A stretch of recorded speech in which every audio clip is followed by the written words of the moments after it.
Bismillahirrahmanirrahim. Assalamualaikum warahmatullahi wabarakatuh. Waalaikumsalam warahmatullahi wabarakatuh. Alhamdulillahirabbil alamin. Allahumma sholli ala sayyidina Muhammad wa ala ali sayyidina Muhammad. Sahabat podcast literasi kita YN Curug dimanapun Anda berada, kembali lagi bersama kami dalam podcast. Tema hari ini adalah MBKM, Bu ya. Merdeka Belajar Kampus Merdeka yang dicanangkan oleh Bapak Menteri Mas Menteri Pendidikan dan Kebudayaan Nadiem Makarim. Luar biasa terobosan beliau tentang konsep MBKM, Merdeka Belajar Kampus Merdeka. Jadi pada hari ini, hari Jumat yang berkah, kita kedatangan tamu yang spesial, Ibu Dr. Hajjah Jumira Warliza Susi MPD. Ya, selamat siang. Alhamdulillah, beliau adalah Ketua Prodi Program Studi S2 Manajemen Pendidikan Islam Pasca Sarjana YN Curug. Beliau banyak memiliki karya tulis, baik dia publikasi artikel jurnal ilmiah bereputasi nasional dan internasional, kemudian karya tulis buku yang sudah memiliki ISBN, Bu ya. Baik, sebagai salah satunya ada dari literasiologi. Oh iya betul. salah dua. Ya, buku Ibu Dr. Jumira ada 2 buku yang diterbitkan oleh penerbit buku literasiologi Indonesia. Sudah dimasukkan untuk pengajuan lektor kepala. Baik, ya, Terima kasih Pak Sumarto. Ya, sama-sama Bu. Ya. Baik, kita ke topik pembicaraan kita. Kurikulum MBKM, yaitu Merdeka Belajar Kampus Merdeka. Kalau kita melihat memang pandemi COVID-19 ini sebenarnya di satu sisi memaksa, Bu ya, supaya orang itu melek teknologi.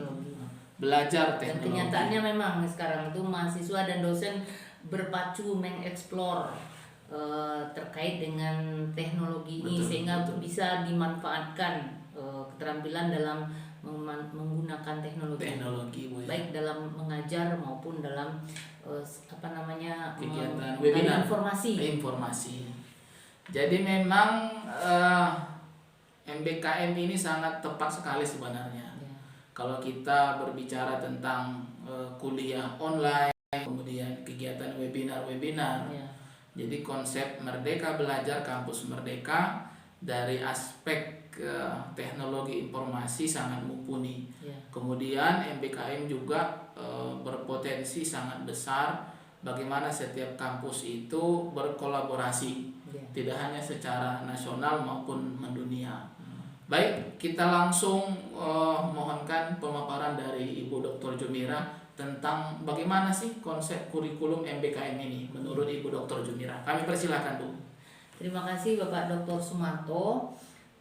Sebenarnya kita awalnya tidak paham itu. Betul. Apa sih MBKM? Mas Menteri sudah mencanangkan bahwa kita dalam dunia pendidikan ini sekarang harus menggunakan kurikulum Merdeka Belajar Kampus Merdeka. Nah, kami masih mencari-cari ya, termasuk Pak Sumarto juga. Betul. Karena kita belum paham karena belum melaksanakan. Nah, ternyata MBKM itu sebenarnya tidak terlalu butuh dana ya. Yang semula kita takutkan MBKM itu membutuhkan dana banyak karena apa? Menghadirkan dosen ke kampus kita atau kampus kita ke sana. Ternyata tidak begitu Pak Sumarto. Ya. Program itu tuh sebenarnya adalah pertukaran dosen, kemudian pertukaran mahasiswa juga yang bisa dijalankan tanpa dana. Artinya ditanggung oleh kampus masing-masing. Ya, kurikulum Merdeka Belajar ini disamakan dulu dengan kampus yang akan kita jalin kerjasama tadi, yang akan kita adakan kurikulum Merdeka Belajar tadi. Nah, kemudian mata kuliah yang sama, dosen kampus lain itu bisa ngajar tempat kita, dan kita pun begitu. Jadi terjadi pertukaran itu. Jadi mengenai pembayarannya itu kampus masing-masing. Jadi awalnya kita kan takut untuk memulai MBKM itu. Ternyata tidak. Nah, kami contohnya kemarin beberapa waktu lalu kan ikut sebagai mitra MBKM yang diprakarsai oleh UIN Jogja yang sekarang sudah akreditasinya unggul.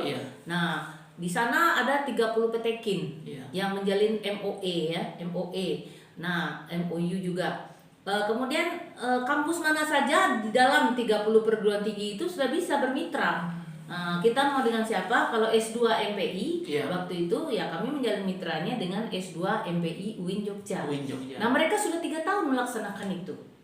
Nah, jadi untuk itu katanya untuk pembiayaannya itu mereka tidak mengeluarkan dari kampus itu. Jadi kampus yang mereka tempat bermitra itu yang mengeluarkan untuk dosennya. Nah, jadi itu. Jadi yang hal kita takutkan masalah pendanaan sehingga kita takut untuk memulai itu ternyata tidak. Jadi hanya pertukaran ditanggung oleh kampus masing-masing. Jadi beberapa beberapa mata kuliah itu sebaiknya kita samakan dengan mitra itu tadi. Nah, yang kita itu belum ada seperti S2 MP ini file mata kuliah lapangan itu ya. Nah, itu 2 SKS. Field research itu ya. File research ya. Nah, itu tuh ada 2 SKS. Nah, itu nanti akan kita samakan dengan UIN Jogja dan lain sebagainya. Ada beberapa mata kuliah. Jadi prinsipnya MBKM itu adalah kampus merdeka. Merdekanya mahasiswa itu belajar ke kampus lain gitu. Nah, artinya supaya jangan monoton hanya mendapatkan di kampusnya sendiri. Nah, bagaimana diajarkan oleh dosen mitra kita itu, ya, mitra kampus kita itu. Bagaimana modelnya, model mengajarnya. Nah, itu yang akan dipelajari. Begitu juga mahasiswa dari sana.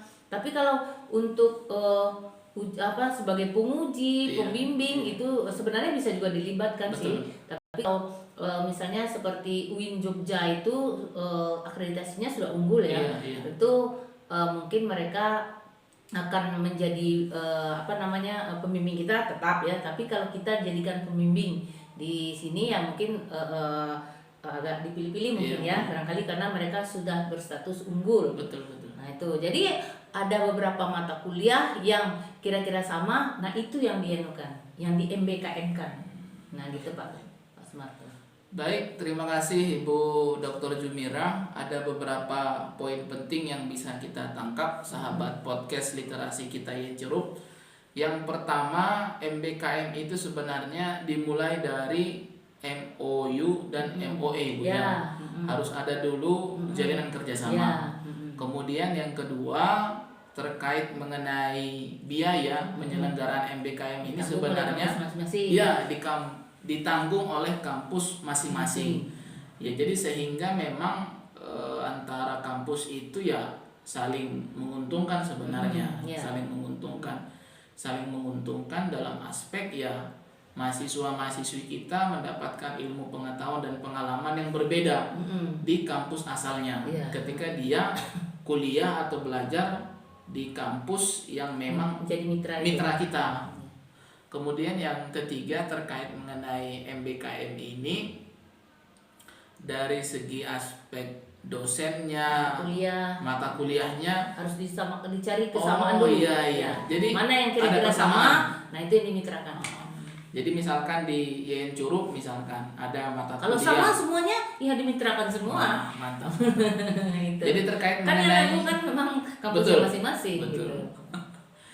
Jadi sebenarnya tidak terlalu sulit Bu ya untuk MBKM ini. Sebenarnya. Tergantung memang komitmen antara kampus dengan mitranya. Kapan memulai? Iya. Mau mulai atau tidak? Betul.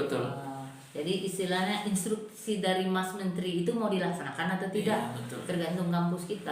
Dan insya Allah pasca sarjana YN Curup akan memulai tahun depan. Tahun depan ya.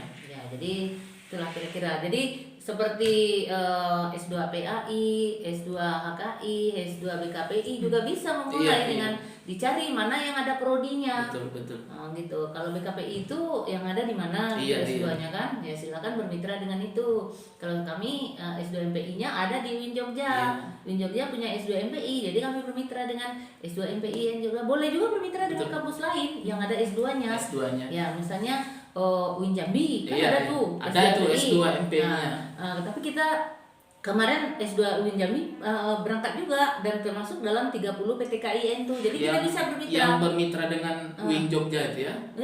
Maksudnya semuanya sudah bisa dalam 30 PTKIN itu. Tergantung ke prodinya mau bermitra nggak dengan prodi dari Win Jambi itu gitu. Dan yang jelas ya kalau saya sudah melihat mata kuliah banyak yang sama dengan Win Jogja, S2 MPI Win Jogja. Nah, nanti mungkin aja kami bermitra dengan S2 MPI Win Jambi karena sudah termasuk dalam MOU S2 MPI Win Jambi itu. Dan bisa dilakukan secara online, Bu ya? Ya, bisa aja. Inilah enaknya online. Online ini ya nggak harus mahasiswa kita ke sana atau dosen kita ke sana nggak harus ya. Tapi melalui online ini bisa atau menggunakan Zoom bisa, Bu ya. Bisa. Mungkin nanti pas ada ujian tesis misalnya kan, kalau kita mengundang penguji mungkin itu aja mendatangkan dari penguji mitra tadi. Betul. Jadi memang sangat menarik dan ini termasuk terobosan yang luar biasa dari Mas Menteri. Dan kita di Pascasarjana IAIN Curup juga sudah memiliki MOU dan MOE yang banyak sebenarnya. Termasuk belakangan bulan yang kemarin, Bu ya. Kita kan bekerja sama dengan IAIN Batu Sangkar, kemudian IAIN Bukit Tinggi, UNP, kemudian UNP, UIN Padang, dan itu bisa menjadi mitra kita sebenarnya. Bisa melaksanakan MBKM ini ya. Iya, bisa. Tergantung nanti ke prodinya kan. Betul. Jadi menurut Ibu apa kekurangan dari MBKM ini? Kekurangan MBKM ini. Karena kita belum melaksanakan jadi belum terasa. Jadi kita belum bisa menilai. Betul. Nanti ketika kita melaksanakan kita mengalami baru terasa. Tapi kalau menurut pendapat UIN Jogja yang sudah melaksanakan itu katanya bukan kekurangan, malah keuntungan yang dapat. Mahasiswa kita dapat itu kan ilmu. Kemudian juga dari UNP juga sudah melakukan itu kan. Oke, baik Bapak Ibu sahabat podcast Literasi Kita yang Curup, sangat menarik pembahasan kita bersama Ibu Dr. Jumira terkait mengenai MBKM ya, Merdeka Belajar Kampus Merdeka. Jadi MBKM ini ya dapat dikatakan kalau dibilang kekurangan ya hampir tidak ada sebenarnya sih. Walaupun ada kekurangan, saya pikir masalah teknis lah mungkin ya. Masalah ya bisa jadi pembiayaan ataupun teknis pelaksanaannya. Tapi lebih banyak keuntungan yang kita dapatkan dari program MBKM ini, mulai dari kemampuan dosen kita meningkat, kemudian kemampuan punya banyak pengalaman. Kemampuan mahasiswa kita bertambah, pengalamannya bertambah. Dan bisa meningkatkan akreditasi program studi kita. Iya, betul. Sampai dengan program studi S1 meningkat, S2 meningkat, dan akreditasi institusi kita, Bu ya. Baik, demikian. Ya, otomatis. Baik, demikian podcast Literasi Kita yang Curup pada hari ini.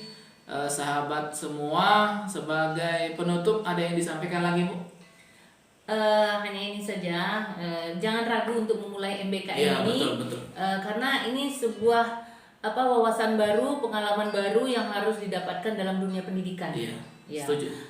Kalau memang bagus, kenapa tidak? Jadi kita harus coba untuk memulainya. Baik, terima kasih Ibu Dr. Jumira atas waktu dan kesempatannya. Sahabat podcast Literasi Kita yang Curup, sampai jumpa di program tema menarik lainnya. Saya Dr. Sumarto yang mundurkan diri lah ya. Udah mau jumatan ya? Iya, udah mau jumatan. Baik, terima kasih. Assalamualaikum warahmatullahi wabarakatuh. Waalaikumsalam warahmatullahi wabarakatuh.